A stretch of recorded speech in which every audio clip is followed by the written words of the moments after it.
बहुत जल्दी श्री कृष्ण की प्राप्ति कराने में समर्थ है श्री तुलसी महारानी जी। प्रिया जी का बताया हुआ उपाय श्री वृंदा सखी, ये वृंदावन की अधिष्ठात्री देवी हैं। ये वृंदावन की पूरी व्यवस्था को देखती हैं। प्यारे जो के नित्य केली की व्यवस्था करती हैं और इनकी कृपा के बिना कोई वृंदावन में प्रवेश नहीं कर सकता। ये हमारी प्यारी जो की प्रिय सखी वृंदा सखी श्री तुलसी महारानी जी।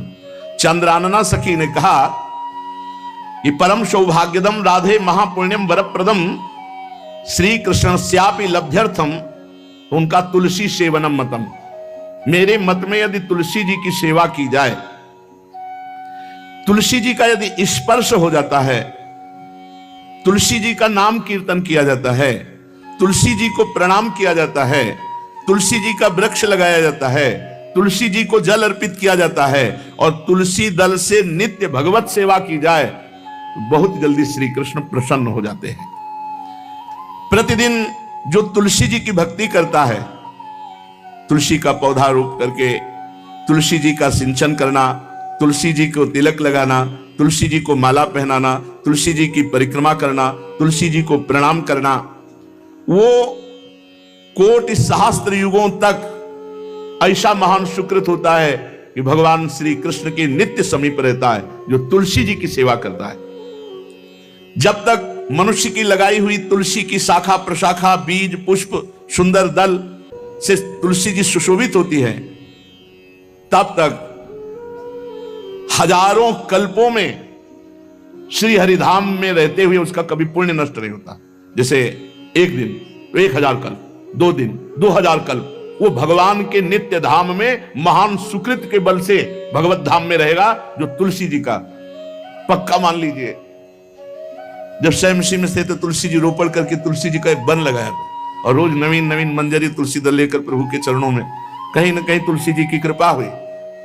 वृंदावन, ये वृंदा अधिष्ठात्री देवी वृंदावन की है, इनकी कृपा के बिना।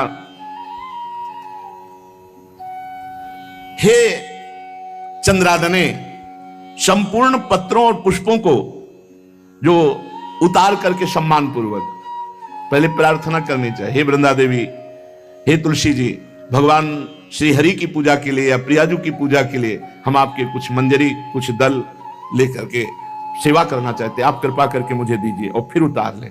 ऐसे नोचना नहीं, बहुत सम्मान से बहुत प्यार से, तो तुलसी जी प्रसन्न होते हैं। जो मनुष्य तुलसी दल से श्री हरि की पूजा करता है, कोई भी पाप उसका स्पर्श नहीं कर सकता। पूर्व में किया हुआ कोई भी पाप उसको दंड नहीं मिलेगा जो तुलसी जी की आराधना नित्य करता है। अब इतना जल भी ना चढ़ा दे, माल पुण्य हो जाए और तुलसी जी अंतर ध्यान अनुकूल जल, जैसे मान लो गमले पे हैं तो इतना बड़ा तांबे का रोज उससे चढ़ा, अब भर के लोटा चढ़ा दोगे 2-4 दिन में अंतर ध्यान हो जाएंगे तुलसी जी। बहुत विवेक से जरूरत है, मतलब भारी पुण्य होगा।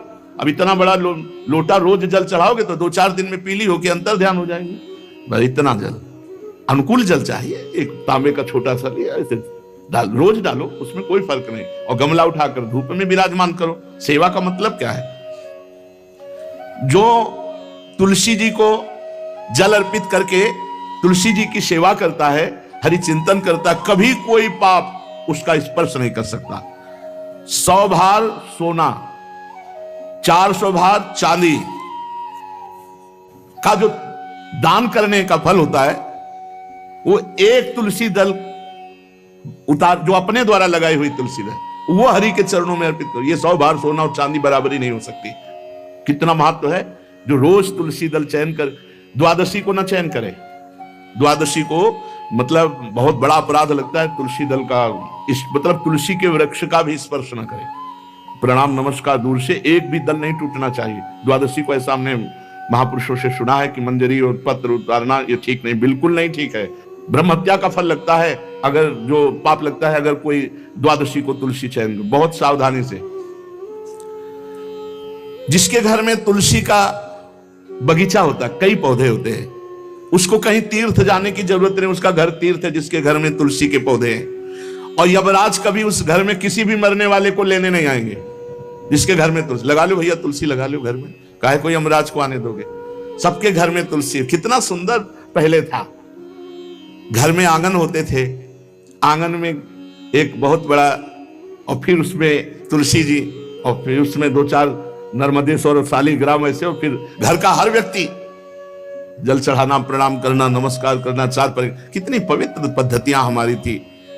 जब रसोई बने पहली गाय के लिए, फिर कुछ पक्षियों के लिए, फिर कोई संत महात्मा, कोई भिक्षु, ऐसा कितना पवित्र व्यवहार। अभी यहाँ जैसे हमने देखा है, ये रसोई बन रही ना, तो धुआं नहीं खत्म होने पाता, वो ही सब अपवित्र किए हुए हैं, राक्षसी बुद्धि आती चली जा रही। तुलसी जी, ये भागवती को वस्तु हमें लगता है बालकनी तो होती है, बढ़िया बालकनी में एक ऐसा उठाने धरने वाला स्टैंड लोहे का रखो कि तुलसी जी को विराजमान कर दो। जिसके घर में तुलसी जी विराजमान होती है, उसके घर में यमराज कभी नहीं जाते। जो तुलसी जी का सेवन करता है, उसकी सारी कामनाएं तुलसी जी पूर्ण कर देती है। तुलसी जी को लगाना, तुलसी जी का पालन करना, तुलसी जी को सिंचन करना, तुलसी जी का दर्शन करना, तुलसी जी का स्पर्श करना, मनुष्य के द्वारा जो मन, वाणी और शरीर से पाप हो गए, सबको तुलसी महारानी क्षमा कर देती है, दग्ध कर देती है। पुष्कर आदि तीर्थ, गंगा आदि परम पावन नदियां, ये सब जो स्नान आदि, अवगाहन आदि करने का फल देते हैं, वो केवल तुलसी जी घर में विराजमान है, उसको फल मिल जाएगा। कितने बढ़िया। जो तुलसी जी की नवीन मंजरी प्रभु के चरणों में अर्पित करके प्रणाम करता है, वो चाहे कितना भी अपराध किए हो, वो कभी यमपुरी को नहीं देखेगा, कभी यमराज के पास नहीं जाएगा। जो मनुष्य तुलसी काष्ठ का घिसा हुआ चंदन लगाता है, उसके सारे संचित भस्म हो जाते हैं, और क्रियमाण जो वर्तमान, वो कभी उसको बांध नहीं सकते। तुलसी जी का काष्ठ का घिसा हुआ चंदन। जिसके घर में तुलसी की छाया होती है, वहां पितरों को अपने आप कल्याण प्राप्त हो जाता है। जो श्राद्ध करने से लाभ मिलता है पितरों को, घर में तुलसी लगा के, जो तुलसी की छाया, बड़ा वृक्ष, पितरों को तृप्ति मिलती है। चतुर्भुज ब्रह्मा जी सारंग धनवा श्री हरि के महामहिम स्वरूप की अनुभूति करने के लिए भी कहा है कि तुलसी जी का महान महात्म्य, अगर तुलसी जी का सेवन करे तो भगवान श्री हरि की महिमा को जान जाएगा। स्त्री हो या पुरुष, पुरुष नपुंसक नारीवा जीव चराचर कोय, सर्व भाव भज कपट तज मोहि परम प्रिय सोय। शरीर वर्दी है, हमारी पोशाक है, हम सब एक हैं, आत्मस्वरूप है, कुछ अलग नहीं है। शरीर केवल पांच भौतिक है, तो सबका पांच भौतिक है, उसमें चिन्ह है स्त्री पुरुष के, बस। इसके लिए भगवान की आराधना निषेध थोड़ी है। जो स्त्री या पुरुष श्री तुलसी जी के काष्ठ के मन के बना के, जैसे छोटी कंठी या बड़ी माला धारण करता है, श्री कृष्ण उसके बस में हो जाते हैं। यह है तुलसी जी की महिमा। परम सुहाग श्री कृष्ण मिल जाते हैं, और कौन सी भी हमें उपलब्धि चाहिए। हे गोप नंदिनी, तुलसी जी का सेवन करने से श्री कृष्ण वश में हो जाते हैं। जो तुलसी की माला से नाम जप करता है, काउंटर वाली बात तो स्मृति के लिए भाई है, हम निषेध नहीं करते, नहीं बहुतों के भजन बंद हो जाएंगे, पर हम इतनी महिमा जरूर बता देते हैं कि तुलसी माला से जो नाम जप किया जाता है, उससे आध्यात्मिक सिद्धि बहुत जल्दी होती है। गुरुदेव भगवान कहते हैं, जो अंगुलियों से रगड़ होती है मन का से, उसमें आध्यात्मिक ऊर्जा शक्ति तुलसी माला से। प्लास्टिक पर भाई करो, निषेध नहीं कह रहे, बंद हो जाएगा वो भी राधा राधा कहना, वो हमें बंद नहीं करना। हम कह रहे हैं तुम जैसे बने वैसे करो, लेकिन माला का बहुत बड़ा प्रभाव है। तुलसी परम पवित्र भगवान श्री हरि की प्रिया, और उनके काष्ठ को जब हम ऐसे ऐसे नाम के साथ, तो विशेष ऊर्जा शक्ति, आध्यात्मिक शक्ति हमें जागृत होती है। हो सके जिनको ऐसा बन सके तो छोटी एक वो आती है सुमिरनी, उसको रख लो, अपनी जेब में रख लो, उससे करो। और नहीं है तो भैया तुम इसी से करो, नाम जप करो, भाव को भाव न खालसो, नाम जपत मंगल दिस दसो। सुंदर सुंदर तुलसी जी के वृक्षों के समीप बैठ करके जो अनुष्ठान किया जाए, वो बहुत लाभदायक। श्रीमद् भागवत का, गोपाल सहस्त्र नाम का कोई भी पाठ तुलसी जी के समीप विराजमान करके किया जाए। आचार्य को बुला करके तुलसी पूजन करना चाहिए। विविध प्रकार के अनुष्ठान, अरे तभी तो सब मंगल होता है। पहले था, हमने देखा है, 4 बजे माताजी दरवाजे के सामने लीपती, रोज का काम। जो पुराने घरों में देहरी के आगे आके 4 बजे लीप करके वहां अपना चौक पूर के दीपक जला, क्या पवित्रताएं थी, क्या मंगल था। जब किसी को निमंत्रण दिया जाता था सबके पैर धोए जाते थे, सुंदर बिछौना बिछा करके और उसमें बैठकर पत्तल और रज के सकोरा कुल्हड़ ऐसे भोजन पाया। कितना पवित्रता, जो हमारी पूर्व पवित्रता थी, धोती कुर्ता चोटी पवित्रता। मान लो अगर बाहर जा रहे तो पैजामा कुर्ता, ऐसे बहुत पवित्र पोशाकें थी, पवित्र आचरण थे, पवित्र खान पान था। घर में जाओ तो एक पवित्रता, एक किसी भी घर में ऐसा नहीं था कि देव मूर्ति न विराजमान हो, किसी भी घर में ऐसा नहीं था तुलसी जी विराजमान न हो, 1-2 गाय जरूर होती थी, पवित्रता। अब तो बड़ा विचित्र, ये भारतीय गौएं जो श्वेत रंग की, जो अरुण रंग की, जो सींग वाली है, वो उनका आप दुग्ध देखिए, दूह कर रख दीजिए, स्वर्णिम कांति छाई मिलेगी। ये हमारी भारतीय पद्धति है, हविष्यान्न, इससे देवताओं का, भगवान का, सबका अभिषेक पूजन होता है। शुद्ध गाय जो हमारी भारतीय है, तीला है उसके जैसे निकला हुआ, वो भगवान ने सेवा की है। हमारे गोविंद भगवान का नाम ही गोविंद, गौओं के इंद्र। भगवान सुबह से निकल जाते थे, शाम तक गौओं को चराते थे। बड़ा असत्य और सत्य का विवेक होने पर साधक को संसार की तरफ से वैराग्य होने लगता है और उसका भजन पुष्ट होने लगता है। और जहां भजन पुष्ट हुआ तो नित्य निरंतर अपने चित्त में भगवान वासुदेव को देखने लगता। चित्त के अधिष्ठात्र देवता भगवान श्री कृष्ण है, वासुदेव। जब चित्त शुद्ध हो जाता है, उसकी पहचान है, न कोई अपना लगता है न कोई पराया लगता है, सब भगवत स्वरूप लगते हैं, अपना पराये का भेद मिट जाता है। जब चित्त शुद्ध होता है तो किसी भी पदार्थ के भोगने की इच्छा उसमें नहीं रह जाती। जब चित्त शुद्ध होता है तो उसका अनुराग केवल परमात्मा और महात्मा में होता है, पूरे संसार में कहीं होता ही नहीं। ये चित्त शुद्धि का लक्षण है। चित्त शुद्धि का उपाय विवेक और निरंतर नाम जप। चित्त शुद्धि का लक्षण राग द्वेष का अभाव, ना कोई अपना ना कोई पराया, और किसी भी विषय भोगने की इच्छा ही नहीं, आसक्ति तो सिर्फ परमात्मा में या महात्मा में। ये राग द्वेष किसे कहते हैं महाराज? जिस मनुष्य के, जिस पदार्थ के, जिस स्थान की ऐसी आसक्ति हो जाए कि इसके बिना जिया नहीं जा रहा, उसे राग कहते हैं। जैसे मां में राग, पिता में राग, पत्नी में राग, पुत्र में राग, धन में राग, मकान में राग, शरीर में राग, बहुत समझना चाहिए हमारा राग हो गया, जिसका बार बार स्मरण आए और बार बार खिंचाव हो हृदय से। जो हमारे ध्यान पथ में प्रभु की शिवा और आ रहा है, वो सब राग का ही किया कराया खेल है। द्वेष, इसमें मूल राग है, जिससे राग होता है उसी से द्वेष होता है। राग नहीं होगा तो द्वेष होगा ही नहीं। जब वो हमारे प्रतिकूल चलने लगता है तो द्वेष हो जाता है। प्रतिकूल पदार्थ, प्रतिकूल वस्तु, प्रतिकूल व्यक्ति, तो हमारा द्वेष हो जाता है। यही राग द्वेष जीव के जन्म मरण की श्रृंखला है और इसका मूल कारण देहाभिमान, अहंकार है। महाराज, साधक को समय किस प्रकार बिताना चाहिए? सबके लिए एक जैसा उपदेश नहीं होगा। पूज्य बाबा बोल रहे हैं, जो गुरु के पास रहते हैं उनको सब समय गुरु की सेवा में लगाकर भगवत स्मृति युक्त जीवन व्यतीत करना चाहिए, और जिनको गुरु का सानिध्य नहीं मिला उनको भजन में अधिक समय लगाना चाहिए। यदि गुरुदेव सेवा के लिए आदेश करें, वही सबसे बड़ा भजन है। यदि वो कह रहे हैं कि बैठकर भजन करो, तो अधिक समय भजन में लगाना चाहिए। अगर गुरुदेव सेवा, तो फिर सेवा ही भजन है। जो गृहस्थ हैं उनको अपनी गृहस्थी के कार्य को गुरु सेवा, भगवत सेवा मानकर करना चाहिए। यदि गुरु जी कुछ स्वीकार करते हैं तो ठीक है, नहीं सर्वस्व गुरु का है, ऐसी भावना करनी चाहिए। विरक्त उपासक को गुरु की अधीनता स्वीकार करनी चाहिए। गुरु की अधीनता से अपने आप सारे पाप, द्वेष, दोष, राग सब नष्ट हो जाता है।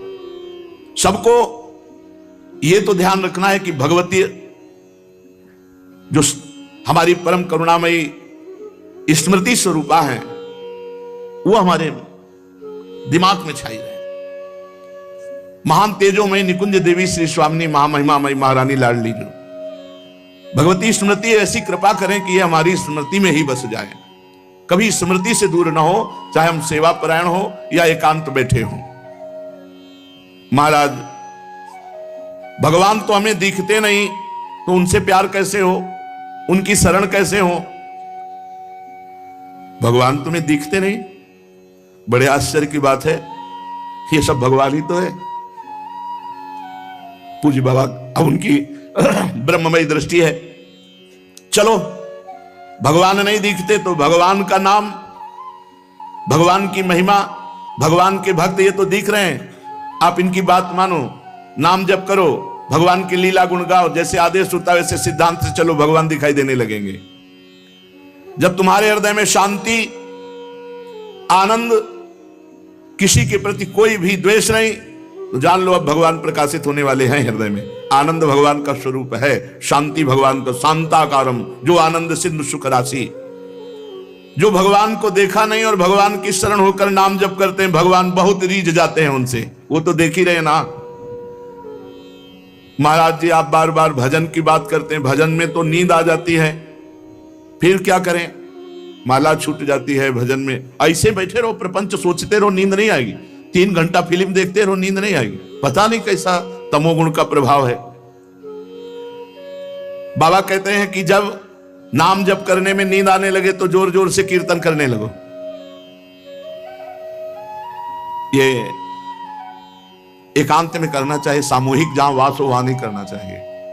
नहीं पता चले कल मंजीरा लेके 12 बजे से शुरू हो गए तो साधक जो दिनचर्या में है उनको परेशान, मान लो बगल वाले कमरा वाला ध्यान साधक कर रहा है तो फिर आपका अपराध बन जाएगा। यदि आप मंजीरा लेके कीर्तन कर रहे हैं और उसके ध्यान में विक्षेप हो रहा तो अपराध बन जाएगा।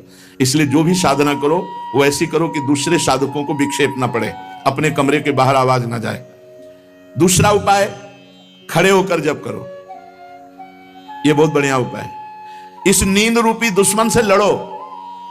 ये खड़े होकर भजन करने का अभ्यास गायत्री अनुष्ठान में, नैष्ठिक ब्रह्मचर्य में, क्यों नई अवस्था में नींद ज्यादा सताती है। तो झोपड़ी थी तो खड़े होकर ऐसे झोपड़ी का ऊपर एक रस्सी ऐसे डाल लिए थे और ऐसे पकड़ लेते, कभी एक पैर के बल खड़े है, कभी बाएं पैर, फिर उठा लिया दाएं पैर, और मंत्र में एकाग्रता पूरी जपते हुए बहुत अच्छा लगता। 5-5, 6-6 घंटे, क्योंकि गायत्री का 24 लाख गायत्री का एक पुरस्चरण होता है। भक्त को चाहिए किसी भी स्थिति में भजन के समय में नींद ना आने पावे।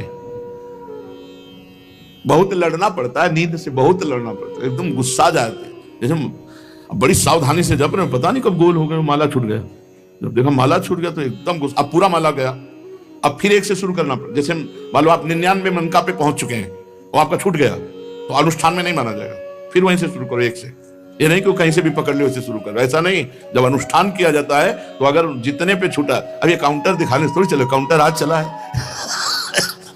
काउंटर में क्या है कि जितना करो उतना छोड़ दो। हमने गुरुदेव भगवान से, ये तो अभी कुछ समय से चला है, ये तो दिखाई नहीं दिया, पहले कभी दिखाई नहीं दिया, अब तो नई रचना है। नहीं तो छोटा माला वो हाँ सुमेरनी जिसे, और बड़ा माला, ये 2 ही थे तो चलाने के लिए। अब ये काउंटर भगवान की कलयुग महाराज की कृपा से आ गया है कि चलो माला नहीं तो इसको अपना पहन। माला से लोगों को शर्म भी लगती है, पूरा माला डाले ऐसे, बोले भगत बनता, इसमें अंगूठी की तरह पहने अपना। बढ़िया है, बढ़िया है, बहुत बढ़िया है। किसी तरह भगवत स्मृति, भगवान नाम जप हो रहा है बहुत, पर इसमें यह सुविधा है कि 50 में छोड़ दिया, छोड़ दिया। माला में नहीं छोड़ सकते। यदि अनुष्ठान चल रहा है तो आप बोल नहीं सकते, छोड़ नहीं सकते। मान लो आप 107 में पहुंच गए और आपने छोड़ दिया तो नहीं माना जाएगा, फिर एक से शुरू करो। अब जैसे आप माला जप रहे हैं गुरु मंत्र की, तो बीच में गुरु मंत्र की माला जपते हुए बोलना नहीं है। जो जैसे 11 माला का अनुष्ठान दिया गया उसमें बोलना नहीं। अगर बोला तो जहां से बोला वो फिर वहां से कैंसिल, फिर वहां से शुरू करो। या फिर उसकी पद्धति है, उस माला को ऐसे करके निकाल के मन का रखो, आचमन करो, भगवान से प्रार्थना करो, अत्यंत आवश्यक होने पर बात करो, फिर प्रणाम करो, फिर उसके नीचे वाली मनका से, जहां से रखा है नीचे वाली मनका से शुरू कर दो। ऐसे नहीं कि ऐसे खड़े बात कर रहे हैं फिर घुमा रहे हैं, तो क्या फर्क पड़ता है? दिमाग में क्या फर्क पड़ता है? कौन सा परिवर्तन हो रहा है? जो हमारी वैदिक सिद्धांत पद्धति है उसी से लाभ प्राप्त होता है। महाराज, जो नींद है उससे लड़ना पड़ता है। भजन करना बहुत ऊंची बात है, इसलिए हमको खड़े हो जाना पड़े, टहलना पड़े, हमें नाम जप करना, हमें मंत्र जप करना। उस समय नींद नहीं आनी चाहिए। अभ्यास बहुत बड़ी ताकत होती है। आंख मूंद के ठीक लक्ष्य पे गोली मार दे जिसका अभ्यास है, और अपने अभ्यास नहीं किए तो कुछ नहीं होने वाला।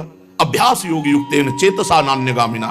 आज भी वही दिनचर्या है जो बाल्यावस्था से गुरुजनों ने सिखाई थी, वैसी दिनचर्या।